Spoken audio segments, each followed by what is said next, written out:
আসসালামু আলাইকুম। সম্মানিত প্রিয় পর্দার আড়ালের মা ও বোনেরা ও আমার প্রাণপ্রিয় যুবক ভাইয়েরা, তো আজকে আপনারা দেখতে পাচ্ছেন এটি হচ্ছে কিশোরগঞ্জের পাগলা মসজিদের একটি ভিডিও। আপনাদের জন্য অনেক কষ্ট করে এই ভিডিওটি সংগ্রহ করেছে। আমরা নামাজ পড়তে গিয়েছিলাম, জিয়ারত করতে গিয়েছিলাম, সেজন্য আপনাদেরকে এই মসজিদটি দেখিয়েছি। অনেকে আছেন যারা আপনারা আসতে পারেন না, বিভিন্ন জায়গা থেকে আসতে চান কিন্তু আসতে পারেন না। আমি আশা করব আপনারা এই ছবিটি দেখে অনেকটা খুশি হবেন এবং আপনারা অবশ্যই ছবিটি দেখে অনেক আনন্দ পাবেন, মনের মধ্যে অনেক সুখ পাবেন। তো আপনাদের যদি মনে হয় যে আসলে না, আপনার এটা ছবিটা দেখে ভিডিওটা দেখে অনেক ভালো লেগেছে, তাহলে একটি লাইক দিয়ে দিবেন।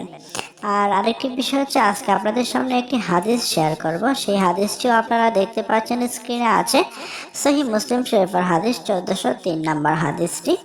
এই হাদিসটি রয়েছে আপনার, হাদিসটিতে বলা হয়েছে রাসূলুল্লাহ সাল্লাল্লাহু আলাইহি সাল্লাম বলেছেন, যখন তোমাদের মধ্যে কেউ কোনো মহিলাকে দেখে এবং তার প্রতি আকৃষ্ট হয় এবং তখন সে যেন তার স্ত্রীর কাছে যায় এবং তার সাথে যেন সে তার চাহিদা মিটিয়ে নেয়। অর্থাৎ এই হাদিসে বলা হয়েছে, যারা বিবাহিত পুরুষ আছেন, অনেকেই আছেন যে অনেকের চোখের সমস্যা, নজর খারাপ, দেখা যায় রাস্তায় কোনো মহিলা দেখলে, নারী দেখলে সেক্ষেত্রে ওনার সমস্যা হয়। অর্থাৎ এখানে বলা হয়েছে, যখন তোমাদের মধ্যে কেউ কোনো মহিলাকে দেখে আকৃষ্ট হয় এবং তার প্রতি অনেক ক্রাশ খায়, সে যেন তার স্ত্রীর কাছে যায় এবং তার সাথে গিয়ে তার সহবাস করে, অর্থাৎ চাহিদা মেটায়। এখানে এটা বলা হয়েছে। কিন্তু বর্তমানে সমাজে দেখা যায় অনেকটা উল্টা, দেখা যায় পরকীয়া জড়িয়ে পড়ে বা বিভিন্নভাবে আপনার জিনা করে ফেলে বা পাপ করে ফেলে। তাই আমি বলবো, আপনারা যারা এই ধরনের সমস্যার মধ্যে পড়েন, আপনারা অবশ্যই আপনাদের স্ত্রীর কাছে থাকবেন। আর আরেকটি বড় বিষয় হচ্ছে, দেখা গেল এখন আপনি মনে করেন বিয়ে করেননি, কিন্তু আপনার এরকম হয়েছে বা কোনো নারী দেখে আপনি আকৃষ্ট হয়ে পড়েছেন, সেক্ষেত্রে সেটা ভিন্ন কথা। সেক্ষেত্রে অবশ্যই আপনাকে নিজেকে নিয়ন্ত্রণ করতে হবে এবং আপনার যদি বিবাহ করার মতো সামর্থ্য থাকে, তাহলে আপনি বিবাহ করে নেবেন। কেননা আপনার যেহেতু আকৃষ্ট হয়েছেন, তার মানে আপনার এই ধরনের চাহিদা তৈরি হয়েছে। তো আপনার যদি সামর্থ্য থাকে, তাহলে আপনি বিবাহ করে নেবেন। আর যদি সামর্থ্য না থাকে, তাহলে অবশ্যই আপনি নিজেকে কন্ট্রোল রাখবেন। আপনি রোজা রাখতে পারেন, কম খেতে পারেন, কম খেয়ে বা রোজা রেখেও কিন্তু আপনার মানুষের যে আকাঙ্ক্ষা আছে, জৈবিক চাহিদা, সেটিকে মানুষ নিয়ন্ত্রণ করতে পারে।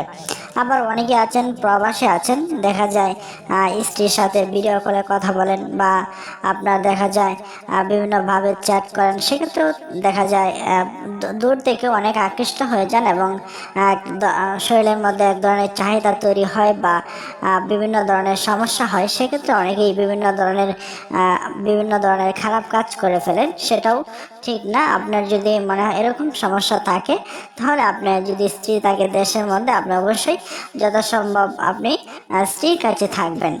হ্যাঁ, আপনি যত সম্ভব স্ত্রীর কাছে থাকবেন, অথবা নিজেকে, স্ত্রীকে বুঝিয়ে রাখবেন, নিজের মনকে বুঝিয়ে রাখবেন এবং নিজেকে কন্ট্রোলে রাখবেন, গুনাহ থেকে যেন হেফাজত থাকতে পারেন।